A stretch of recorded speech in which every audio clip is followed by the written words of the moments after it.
Halo saudara yang terkasih dalam Tuhan Yesus Kristus. Saya berharap saudara semua dalam keadaan baik, semangat apapun yang saat ini kita bersama alami. Kita akan bersama-sama mendalami Alkitab dalam PA Jemaat pada hari ini dengan tema menabur dengan air mata menuai sorak-sorai. PA pada hari Rabu 22 Juli 2020 ini akan merenungkan firman Tuhan dari Mazmur 126 bersama saya Pendeta Samuel Adi Perdana.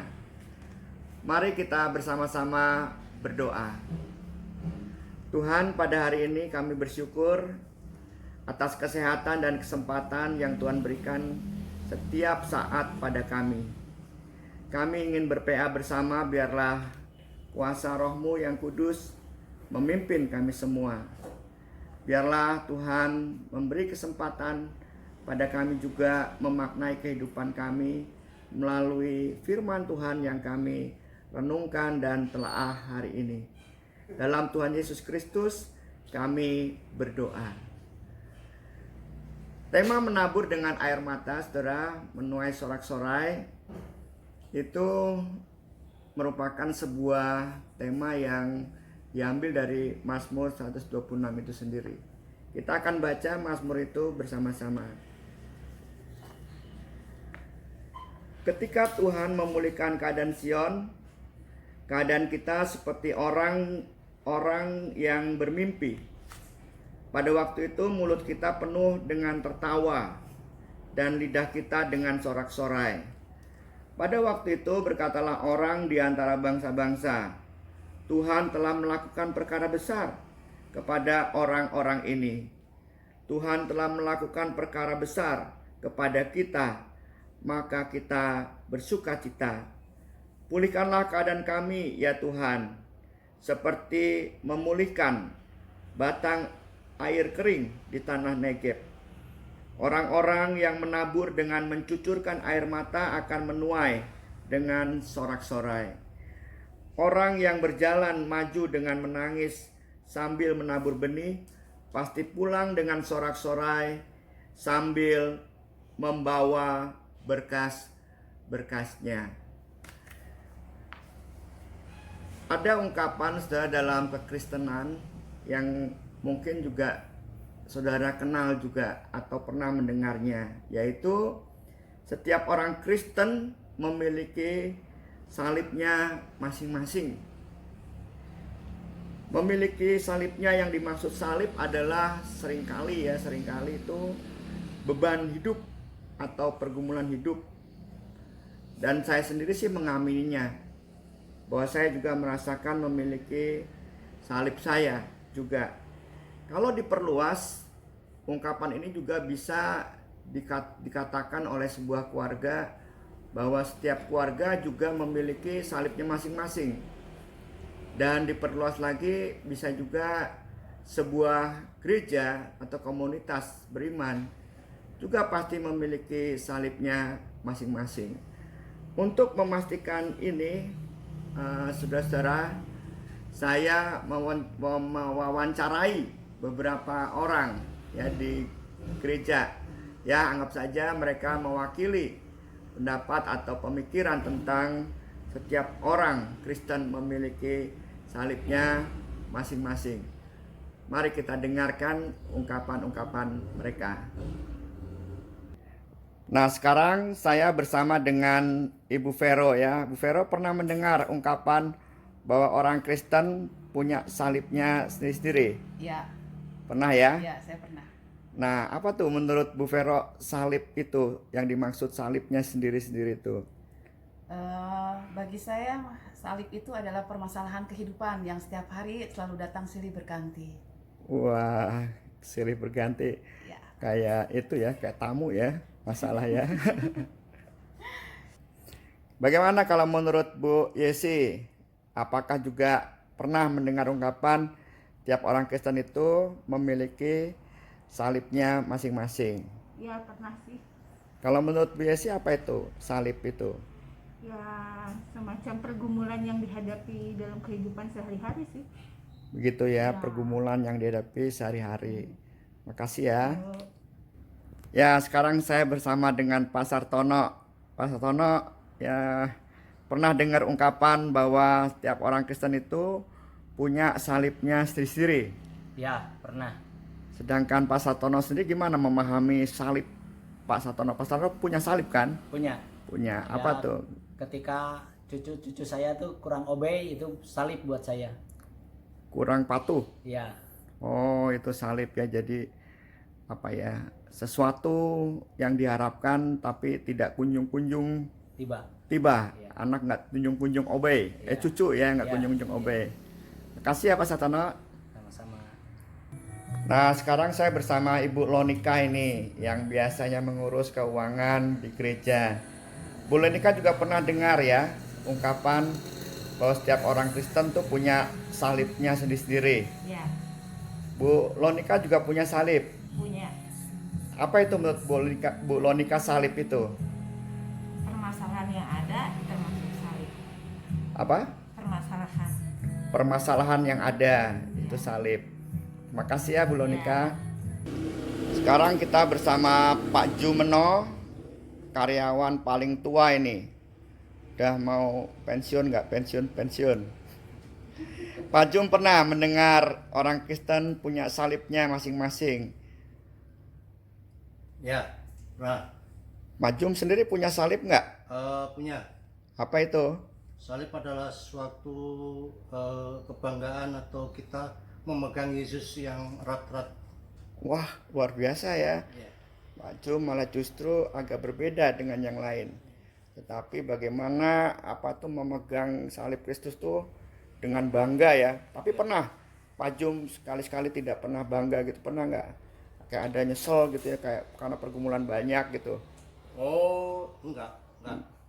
Ya, kita dari kecil jadi kita sudah memegang salib, jadi sudah enggak ragu lagi gitu. Baik, beriman itu adalah salib ya. Oke, terima kasih Pak Jum.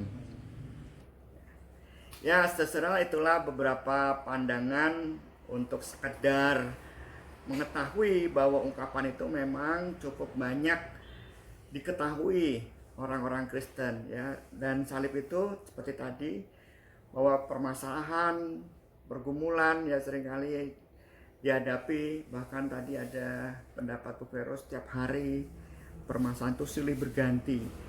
Nah, yang menarik juga dari apa yang dikatakan Pak Jum juga ya, bahwa salib itu adalah bagaimana menjalani hidup ini dengan taat ya kepada Kristus, itu juga salib. Berarti seringkali ada persoalan-persoalan yang mengganggu keadaan kita taat kepada Tuhan. Begitu juga bentuknya banyak persoalan itu. Kalau Pak Sartono tadi menyebutkan cucu yang sulit patuh ya, dan banyak hal lagi yang intinya masalah atau pergumulan hidup. Namun catatan kecil saya adalah, saudara, bahwa salib itu berbeda dengan hukuman. Kalau hukuman itu adalah konsekuensi dari sesuatu yang kita lakukan. Pernah ada teman habis ketilang gitu, lalu dia pas dimintain urunan, dia bilang minta maaf, saya nggak bisa urunan gitu ya. Dia bilang salibku berat hari ini. Terus kita tanya kenapa ditilang? Ya tadi nerobos lampu merah. Nah itu mah bukan salib.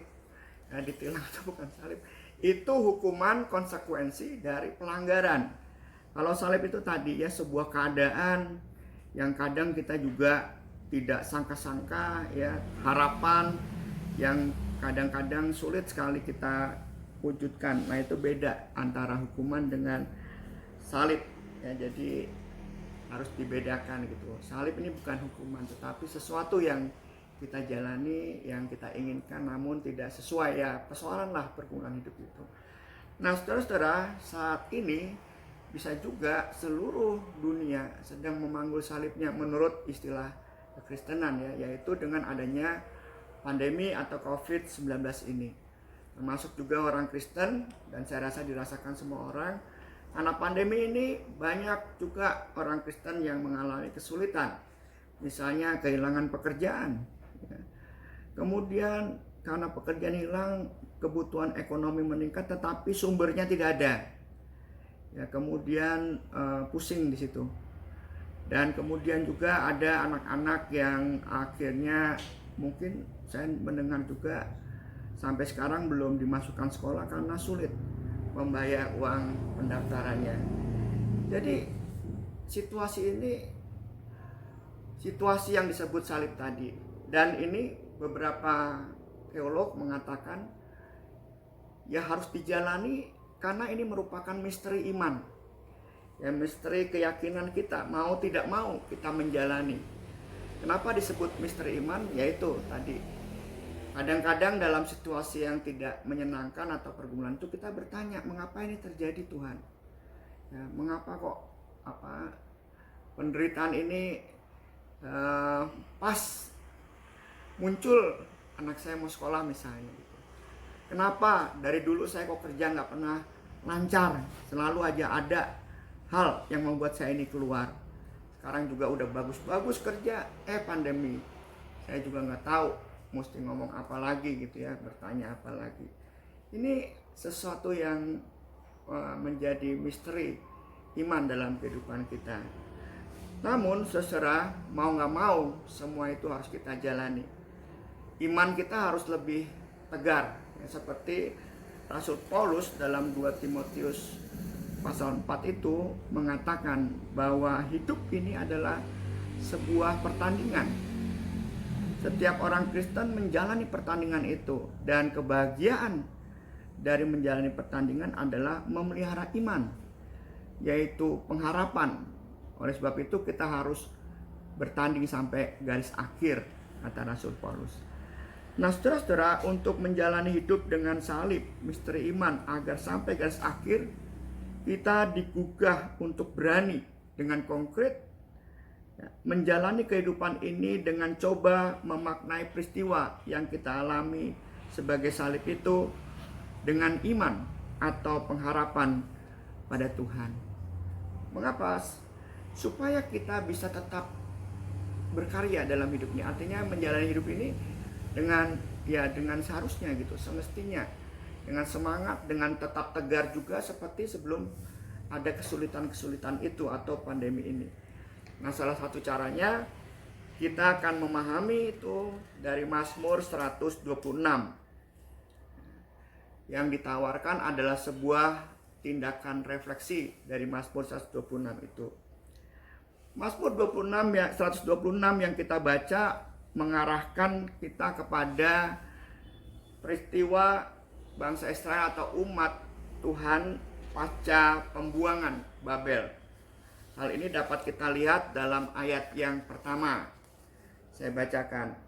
Ketika Tuhan memulihkan Sion, keadaan kita seperti orang-orang bermimpi. Bagian ketika Tuhan memulihkan Sion, keadaan Sion, dengan ini ungkapan Mazmur 126 ini mengajak pembaca syair itu melihat ke belakang, ya, ketika Tuhan memulihkan Sion, bahkan mengajak umat Israel sendiri, umat Tuhan, menoleh ke belakang. Dengan demikian, syair Mazmur 126 adalah syair yang reflektif.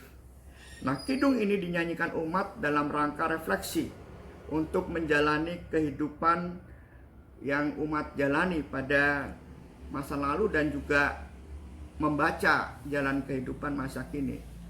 Perjalanan ini secara lahiriah dari tempat ke tempat, dari hari ke hari, dan juga perjalanan ini dimaknai secara batiniah, yaitu perjalanan iman berkaitan dengan relasi kita atau umat kepada Allah atau bersama Allah.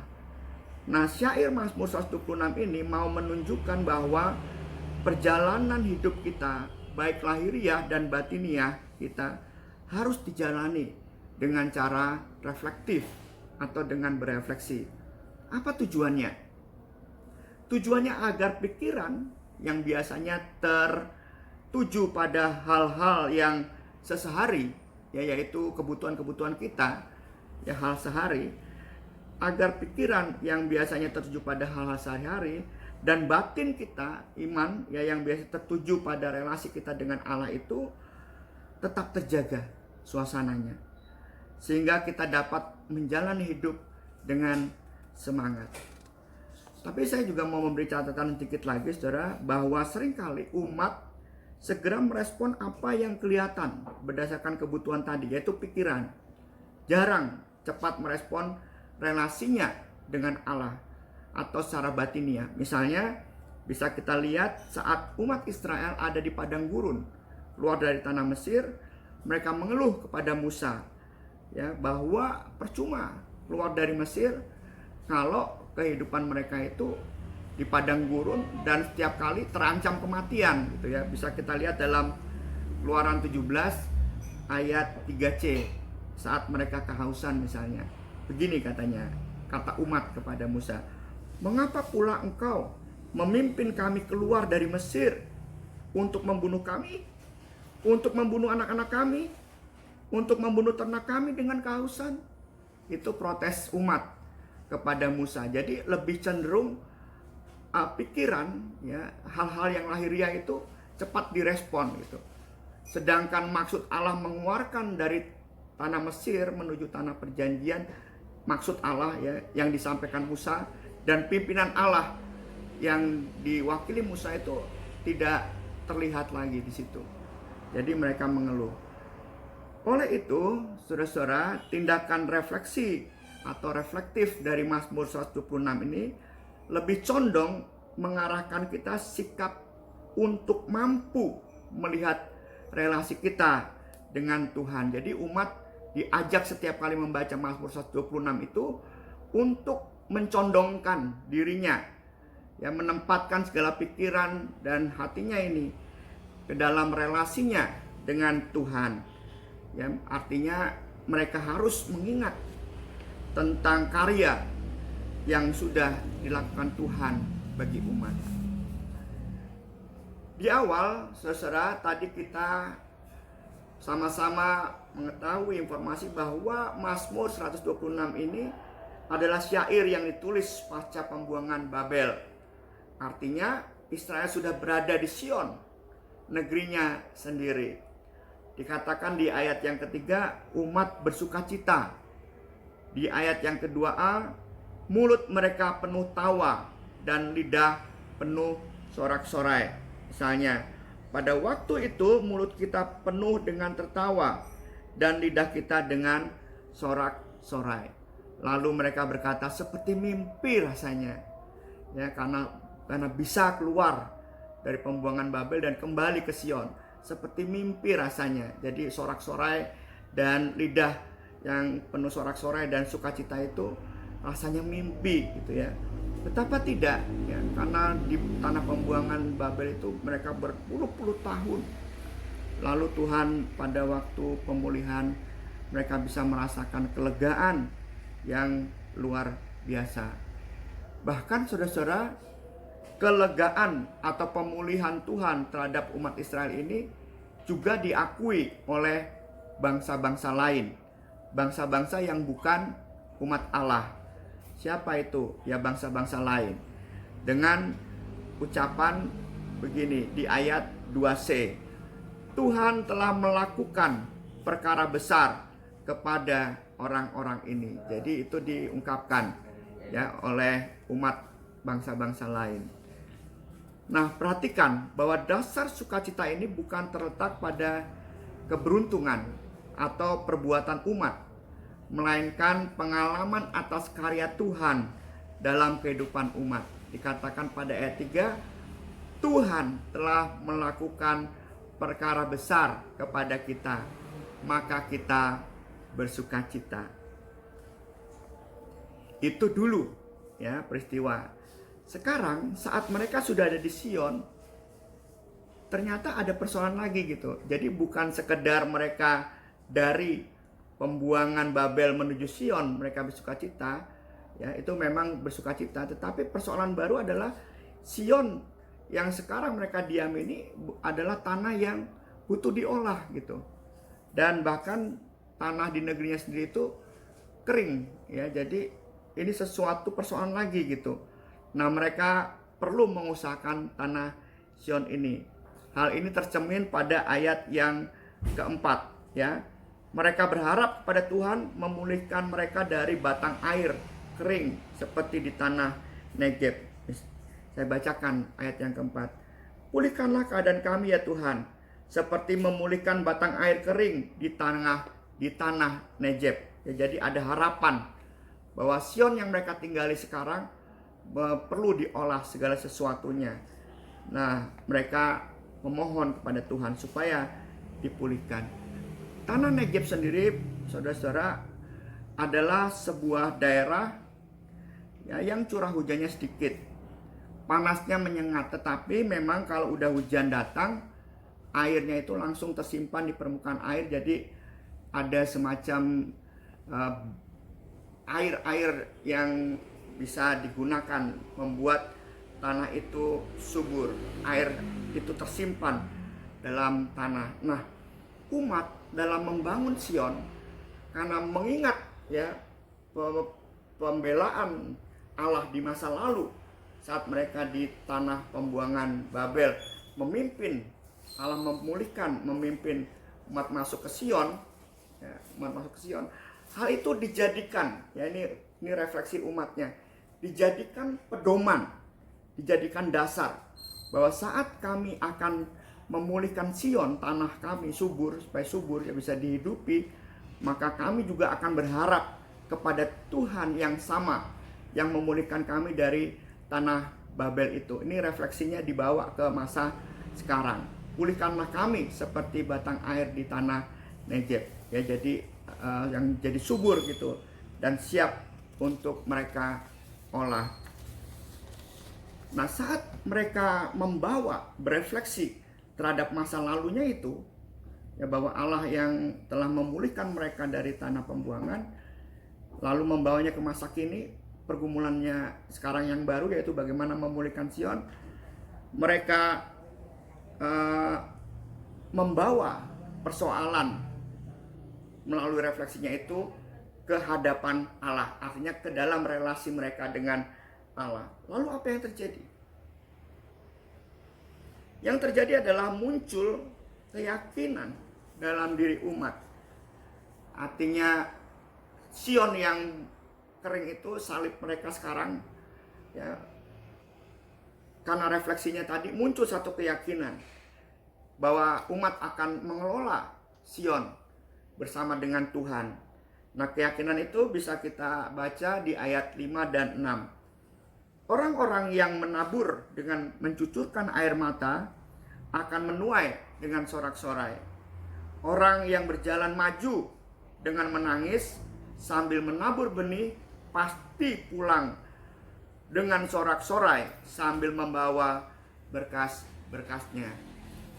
Nah, saudara-saudara, perhatikan ungkapan harapan tadi. Menabur, mencucurkan air mata, berjalan maju, nangis, menabur benih. Ini menunjukkan bahwa umat dalam keadaan barunya di Sion. Bukan keadaan yang menyenangkan loh, tetapi keadaan yang butuh dipulihkan juga. Mereka menabur dengan air mata, berjalan maju, menangis sambil menangis, dan mereka sambil menabur benih, ya.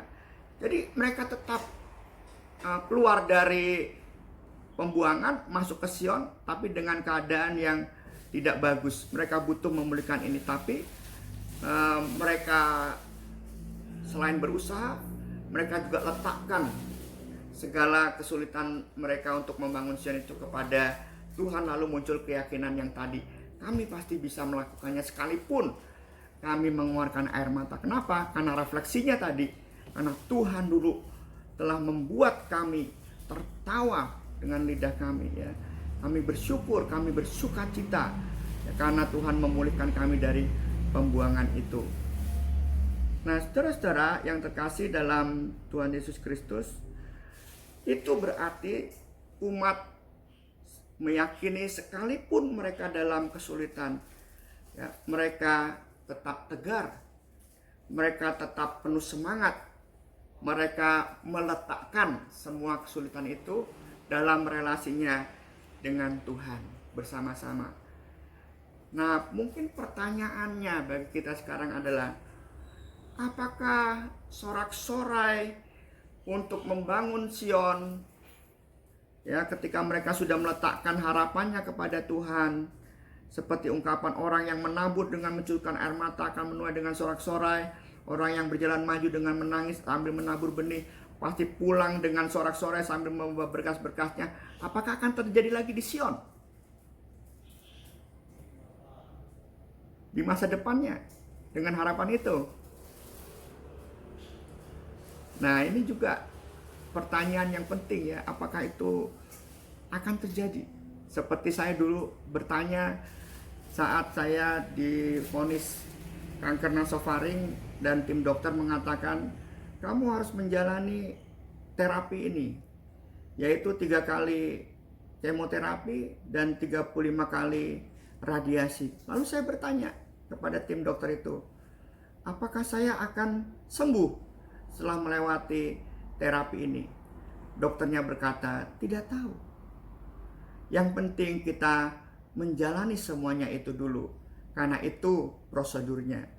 Saya refleksikan itu dengan pengalaman saya waktu divonis kanker dan harus menjalani terapi.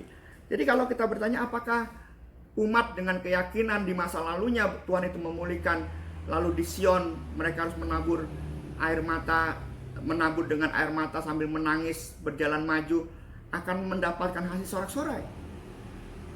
Mungkin saya mengajak kita berkata, tidak tahu. Tetapi yang penting sekarang adalah kita sudah letakkan semua itu dalam relasi dengan Tuhan, dan kita selanjutnya adalah menjalaninya. Mudah-mudahan, ya, atau harapan kita pada waktunya nanti kita akan berkata, rasanya seperti mimpi. Terus dari yang terkasih dalam Tuhan Yesus Kristus, apa yang bisa kita maknai dari PA pada hari ini dalam ajakan pemazmur Mazmur 126 untuk memaknai keadaan kita, termasuk keadaan sulit salib kita yang kita pikul hari ini. Yang pertama adalah jalan refleksi. Itu harus kita gunakan. Untuk apa? Untuk mengelola keseimbangan antara apa yang kita pikirkan, yang kita lihat langsung, yang berkaitan dengan kebutuhan, lalu bertanya, ya, mengapa begini, bagaimana saya melakukan ini, dan seterusnya, itu dengan olah batin kita yang lahiriah, yang batiniah, yaitu bagaimana kita meletakkan apa yang kita pikirkan itu kepada relasi kita dengan Tuhan, dengan cara mengingat pengalaman Tuhan di masa lalu berkarya atas hidup kita, sehingga kita sampai hari ini bisa merasakan karya Tuhan itu. Yang kedua, saudara, dengan refleksi kita harus beranikan diri untuk saat ini bersorak-sorai. Mungkin kata yang lebih familiar bagi kita adalah berani bersyukur. Setiap hari, setiap kita bangun, kita ingat masa lalu Tuhan menyertai kita. Di pagi yang baru kita berkata, Tuhan, aku bersyukur atas hidupku hari ini. Padahal hari belum dijalanin, tapi kita sudah ngomong bersyukur.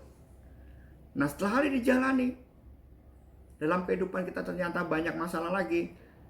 Menutup hari, kita juga berani berkata bersyukur. Dengan bersyukur, kita menyeimbangkan pikiran-pikiran, target-target kita ke dalam suasana batin, yaitu relasi kita dengan Tuhan.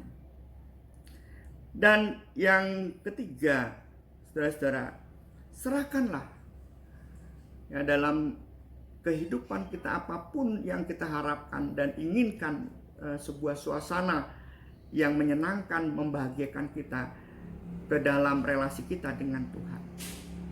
Jadi selain bersyukur, kita berkata, aku serahkan Tuhan hidupku dan harapanku itu kepadamu. Dan yang keempat, saudara, pikulah salib atau kesulitan kita itu yang kita hadapi dengan cara apa? Jalani aja apa adanya. Kan kita udah bersyukur, kita udah serahkan sama Tuhan. Jadi jalani apa adanya. Jadi jangan takut bangun pagi, tetap bangun pagi. Jangan jadi malas untuk melakukan sesuatu, tetap melakukan sesuatu. Ada orang yang mengatakan, wah Pak, berat banget Pak untuk sekarang ini bangun. Kenapa? Karena setiap hari mikirin, ntar ada yang nagih utang lagi, ntar ada yang nagih utang lagi datang, ntar ada yang nagih utang. Nah kalau kita mengikuti pemahaman, hadapi aja yang tukang tagih itu, gitu, hadapi aja. Ya, kalau memang kita belum punya, kita minta maaf. Ntar kalau disita barangnya bagaimana Pak? Ya udah, gimana lagi? Ya kan, mau gimana lagi coba kita? Ya nggak ada, karena semuanya udah kita serahkan.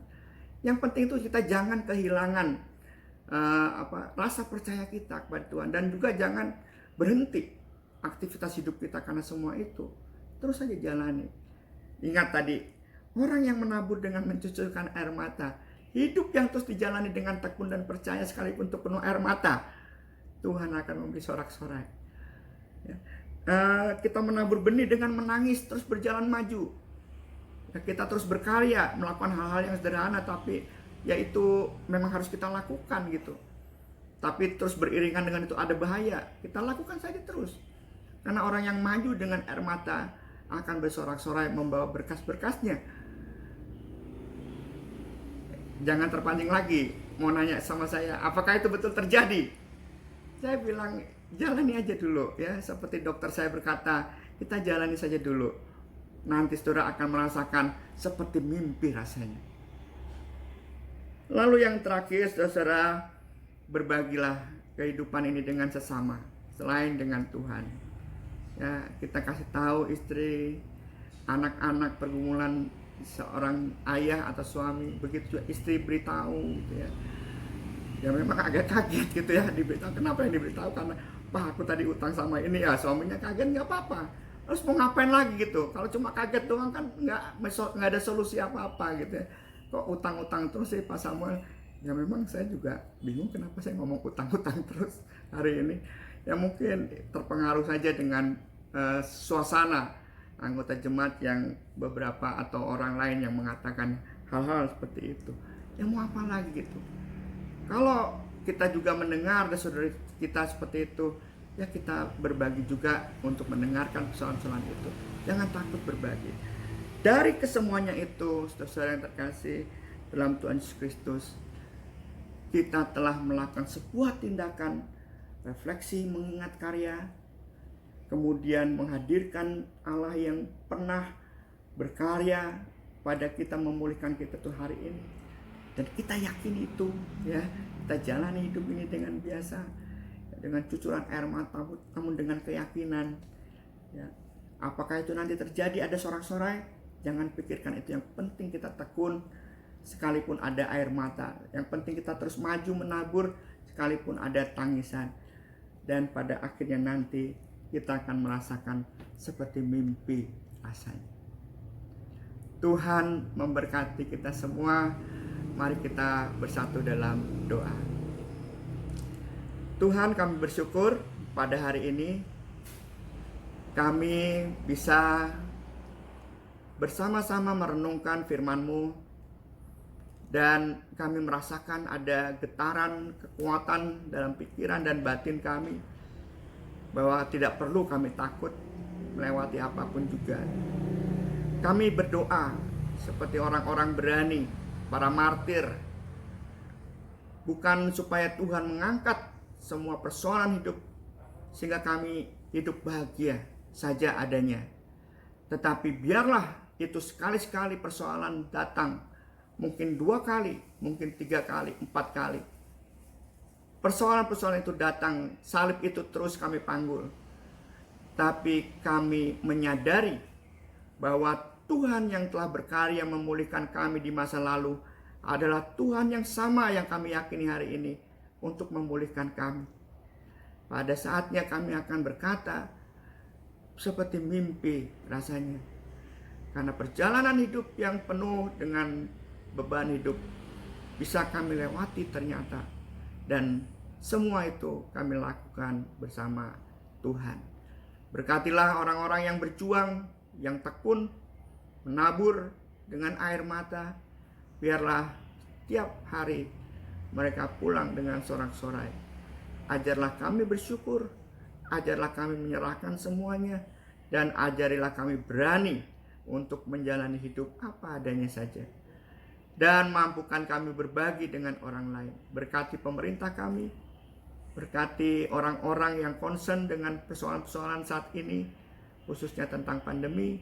Biarlah dokter, tenaga kesehatan, semua peneliti-peneliti Tuhan berkati untuk menemukan vaksin atau obat untuk menghentikan pemaparan virus COVID-19 ini. Kami serahkan kepadamu Tuhan, diri kami bukan kepada ketakutan, tetapi kepada relasi kami dengan Tuhan, dengan keberanian. Di dalam Tuhan Yesus Kristus kami berdoa. Amin. Saudara-saudara, selamat menjalani hidup dengan berani bersama Tuhan. Setiap orang yang menabur dengan air mata menuai sorak-sorai. Tuhan memberkati.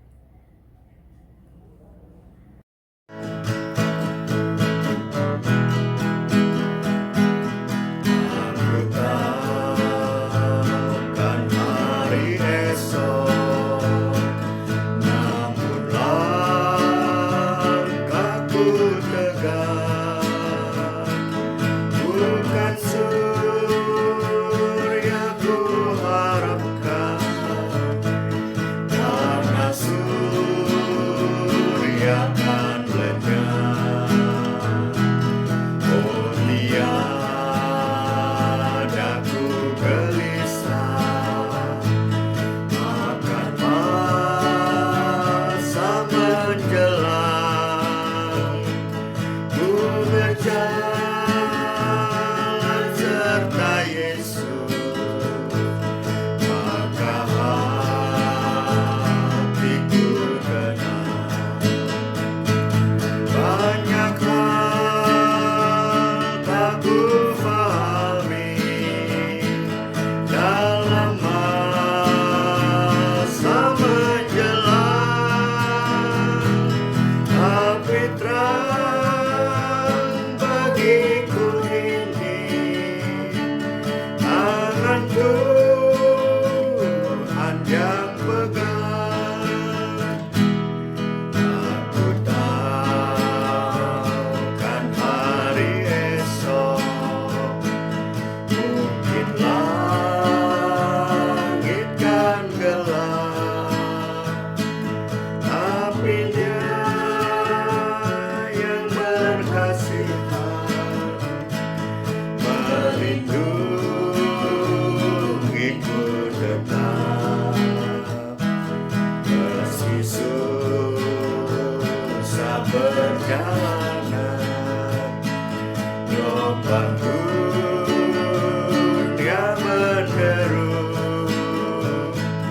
dipimpinnya ku bertahan sampai akhir hidup. Banyak hal tak ku fahami dalam masa menjelang, tapi